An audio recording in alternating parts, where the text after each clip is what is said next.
What's up guys, Trishonnastrends here. I am back with another YouTube video. Now today's video is slightly different than the content I probably usually do. Maybe it's not, but I just feel like it's time because eczema is such a real thing and it's so disgusting, it's so nasty, and it's things that kind of don't get talked about.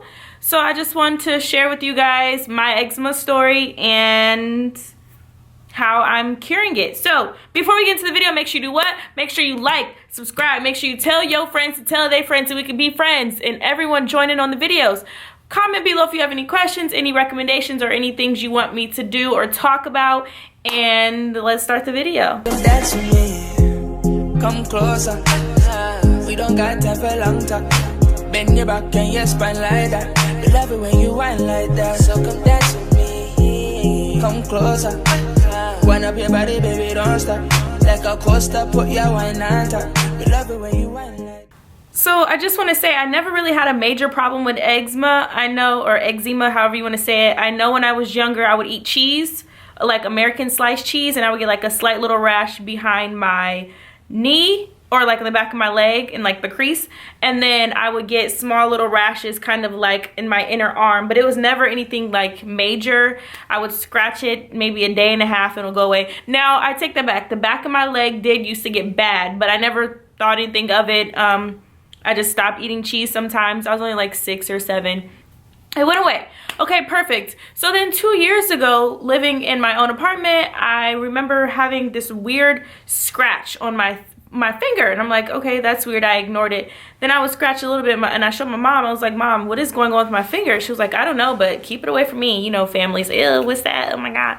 So then I left it alone. I was like, gross, whatever.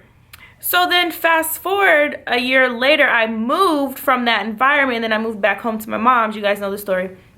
But my hands started getting worse. So it just started getting really, really nasty, and I don't know, it just started getting bad, but then I kind of swept it under the rug and went away again. So then I got a dog, and then I don't know if it was the dog or what, but my whole hand had just broke out into hives and rashes, and everything I was touching was, I mean, my hands were just inflamed. I mean, it was oozing, goosing. I mean, it was so nasty. So I went to the doctor.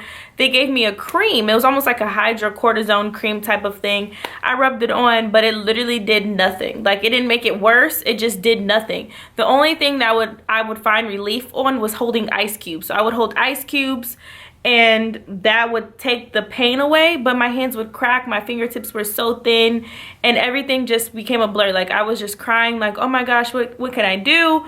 My fingertips, I don't have movement. Like, I couldn't feel anything. So then my chiropractor reached out to me and was like, hey, I can do some acupuncture on it and see if that helps. So he was doing like these weird acupuncture things, and that slightly helped. I don't know if it was like a mental thing, but it slightly helped. And so it was really bad in my right hand. It took over my whole palm. It took over my fingertips. I mean, the back of my hands they just started looking like old women hands. And then the next thing I know, my right hand, it started happening to my palm here. It started happening to the back of my hands. It just, you guys, it really just became something crucial. So then I went back to the doctor, and I realized that it was coming from my blood sugar not being under control was one thing. So, and I did have slight pre-diabetic scares in the past. So that was one thing. Another thing was what I was eating. I wasn't getting in enough fiber in my diet. So I was doing that. Another thing was sugars. I was eating too much sugar. Another thing was touching metals. So it was all 5 of those things that was happening to my body that I was ignoring the signs of. So some things I did that helped, or things that I was doing that I thought was helping it, that was actually hurting it, was I was trying not to like wash my hands too often or use soaps.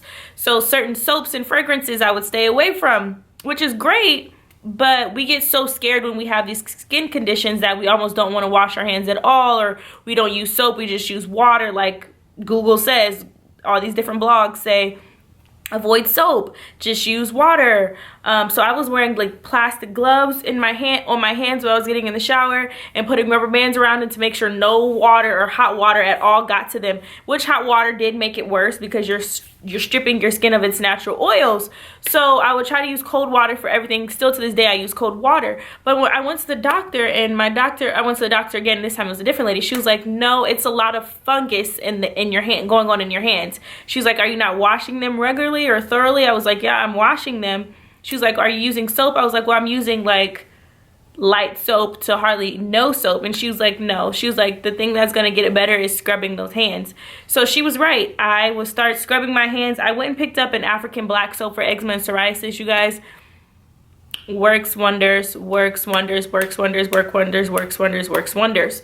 Bar is like $5, kind of expensive for a bar of soap, but I started scrubbing my hands with that at least every 3 or 4 hours, and I was scrubbing my hands with that at least 3 times a day for sure. Scrubbing my hands with that, washing all over. Now it kind of stings and it kind of burns, but in a matter of 3 or 4 days you'll start seeing results of that clearing up. And it won't just clear up, it'll kind of get dry, like little dry patches, and your skin will start like peeling off.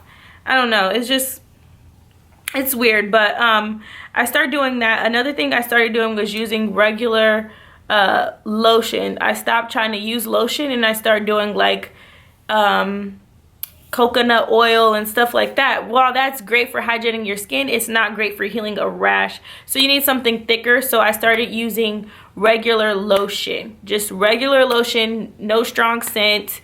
It wasn't unscented, but it was just like a what's it called, Aveeno lotion. I just started using that regularly, and Aquaphor lotion. Start using that regularly, and that really helped. Look at my hands now.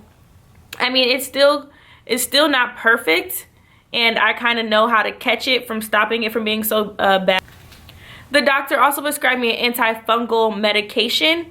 So she said to just rub it on as needed, and don't rub it in too deep into your skin, because it becomes like you're scratching it. So you literally just take a thick plaster, you put it on, and the medicine was only like $4, $5. So it really works because it's literally just an antifungal cream. So she gave me that. She was like, eczema has so many different causes, fungus, allergens, so many different things. So that has been helpful. Another thing, working out, really boosting your immune system, really helps fight off different infections and things like that. So of course I was working out, but I was also touching metals and sweat and stuff like that from being at the gym. And then on top of that, the dyshydrotic eczema, where it breaks out because you're sweating. At night I sleep with my heater on, so I ball my hands up when I sleep, and they get really, really hot. And as they get hot, my palms start sweating and they start itching. So now I try to not sleep with my heater on, and I try to sleep with my hands outside of the blankets, so that way I'm getting air to my hands and it's not hot, my palms aren't sweating. All these factors, you guys, it sounds like a lot, but once you realize that it's like a fungal thing or something that you can actually get rid of, there's hope, I promise. I thought I would never see my hands again, and it's been a journey. I still don't always listen to my skin, so it's kind of breaking back out a little bit than how it was before it was completely gone. So there's hope. I just have to be a little bit more disciplined. You guys have to be a little bit more disciplined. Another thing that works good is aloe vera gel. So that's something that I would use. Other than that, all those different oils and castor oil, shea butter oil, that stuff, like that stuff makes it worse, I find. So if you can just find a regular lotion that's gonna keep your hands, lock in the moisture for a couple hours, that's what I would do, versus the oil that makes it just shiny and feel like it's smooth, but it's not seeping down into your skin. So those are the things I recommend. I'll have everything in the description box below of what I use, how often I use it, and hopefully it works for you guys. Other than that, you guys, don't believe the hype. Wash those hands, wash the eczema, scrub it. Not hard, of course, but do what you have to do to make sure that you're cleansing the dead or that infected skin. So hopefully this helps. Hopefully I wasn't just rambling. Hopefully I was making sense. Give this video a thumbs up if it helps. Comment below and tell me if the tips I'm giving you work for you. Thank you so much for watching this video, and I will see you in my next one.